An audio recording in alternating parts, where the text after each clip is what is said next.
Bonjour à toutes et à tous, bienvenue sur votre chaîne d'information régionale, c'est Grand Littoral TV, ravi d'être en votre compagnie. Nous sommes le vendredi 19 avril, voici une nouvelle édition du journal préparée par l'ensemble de la rédaction. D'abord vos prévisions météo, assez simples et heureusement du soleil, des températures très élevées, on vous le disait déjà hier, c'est un superbe week-end de Pâques qui s'annonce partout dans la région. 21 degrés de prévu à Boulogne cet après-midi, 18 à Calais et à Dunkerque, sensiblement en les mêmes prévisions et tendances pour les prochains jours jusqu'en milieu de semaine prochaine. Bref, un beau week-end rallongé s'annonce sur le littoral Côte d'Opale. En contrepartie, si l'on peut dire, l'autre information concernant le ciel et les conditions climatiques, c'est la pollution. Toujours dans la région, la situation ne devrait pas s'améliorer aujourd'hui ni ce week-end. Atmo Hauts-de-France annonce un indice de qualité de l'air mauvais de 8 sur 10 aujourd'hui sur le littoral. Les restrictions de circulation, réduction de vitesse et circulation différenciée sont donc maintenues. Les transports en commun également gratuits aujourd'hui à Calais. Au vu des prévisions météo ces prochains jours, je vous le disais l'épisode de pollution devrait perdurer. Une bonne nouvelle tout de même pour la région, les bons chiffres du chômage, désormais publiés pour tous les 3 mois, chaque trimestre. Le taux de chômage était de 11% dans les Hauts-de-France au quatrième trimestre 2018. C'est le plus bas niveau depuis 2009. En détail, vous voyez que l'on compte aujourd'hui 11,6% de demandeurs d'emploi dans le Nord, 10,8% dans le Pas-de-Calais. Ces bons chiffres s'expliquent en partie, selon l'INSEE, par un niveau de création d'entreprises en hausse, plus 4,8% par rapport au trimestre précédent. Mais ce taux de chômage en baisse ne doit pas pour autant cacher la dure réalité. Les Hauts-de-France restent en effet la première des 13 régions françaises la plus touchée par le chômage. 11% ici contre 8,8% en moyenne nationale. L'actualité à Boulogne, Nausicaa n'en finit plus de voir mourir ses requins marteaux. Sur les 30 animaux importés, depuis 2011, 29 sont déjà morts. Une hécatombe similaire à celle que vit l'espèce en milieu naturel, selon les responsables du Centre national de la mer. L'espèce est décrite comme fragile, difficile à élever en captivité. Pour le directeur de Nausicaa, il est toutefois important d'expérimenter la prise en charge de ce genre d'espèce pour mieux la sauvegarder à terme, sensibiliser le public à sa préservation dans la nature. Toujours est-il que la politique de Nausicaa pour présenter ces requins marteaux aura coûté un peu plus de 3 millions d'euros et que le dernier survivant est déjà dans un état préoccupant. Écoutez ainsi Philippe Valette, directeur de l'aquarium boulonnais, joint par téléphone. Nous prenons, nous, des requins marteaux extrêmement juvéniles, c'est-à-dire âgés de quelques semaines, de façon à préserver l'environnement, justement. C'est-à-dire que ces requins marteaux sont statistiquement quasi condamnés dans la nature. Donc, ce qui se passe, c'est qu'évidemment, on s'attend à avoir de la casse, puisqu'il y en a naturellement. On a en gros une femelle, si vous voulez, adulte, elle porte 700 petits au cours de sa vie. Il y en a que 2 qui en réchappent puisque les populations sont stables. Donc 2 puisqu'il faut un mâle et une femelle statistiquement. Pour continuer à maintenir la population. D'ici quelques jours à Calais, le marché bi-hebdomadaire de la place d'Armes va devoir déménager devant le parc Richelieu, rue Royale, dès le 11 mai et durant 3 mois la ville organise en effet ses animations. Calais anime l'été et va occuper tout l'espace de la place d'Armes. Un problème pour les commerçants du marché qui trouvent leur nouvel emplacement moins sécurisé, moins convivial et sans commerce ou café à proximité immédiate.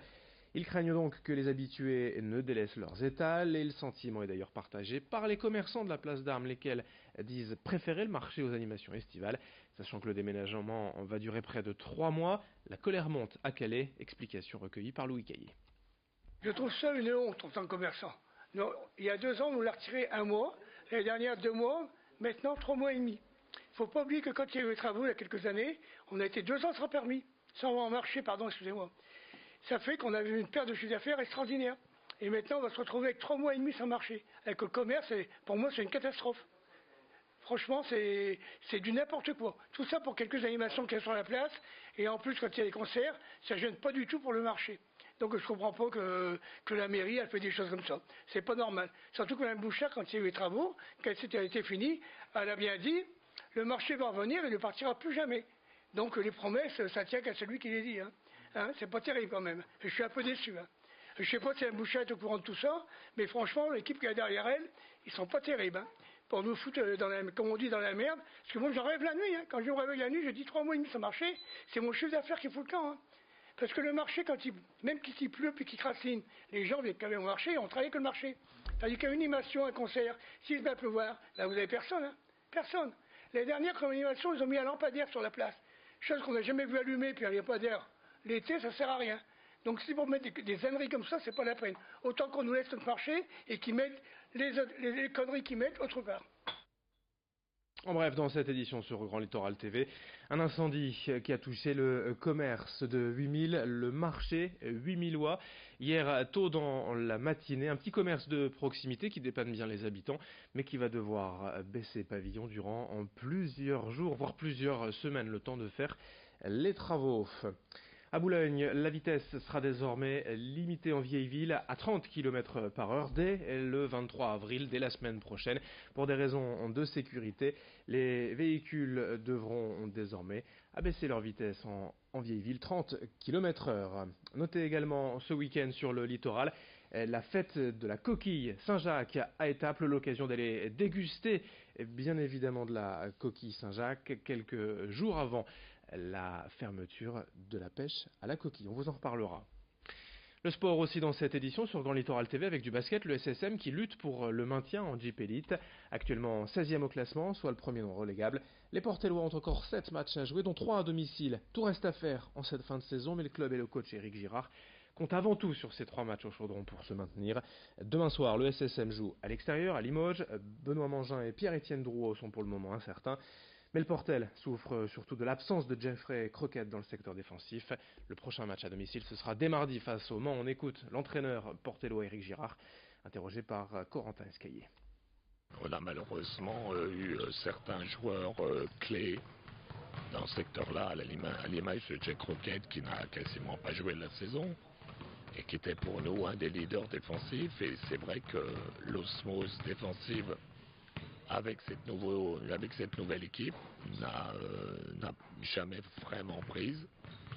On était il y a 2 ans la meilleure défense du championnat en Jeep Elite. L'année dernière on était la 2e meilleure défense et cette année, et c'est sans doute la raison pour laquelle on a une saison beaucoup plus difficile, c'est on défend, cette équipe défend pas bien. C'est un gros point pour nous, un gros point faible, même si on est capable de faire des séquences intéressantes. Mais sur la saison, on n'a pas été bon dans ce secteur-là. Le SSM donc à Limoges ce week-end. De son côté, le BSM Gravelines reçoit Le Mans ce soir à 20h à Sportica. En football, Boulogne joue face à Quevilly ce soir et Dunkerque se déplace à Sannois-Saint-Gratien. Fin de ce journal sur Grand Littoral TV. À suivre vos prévisions météo.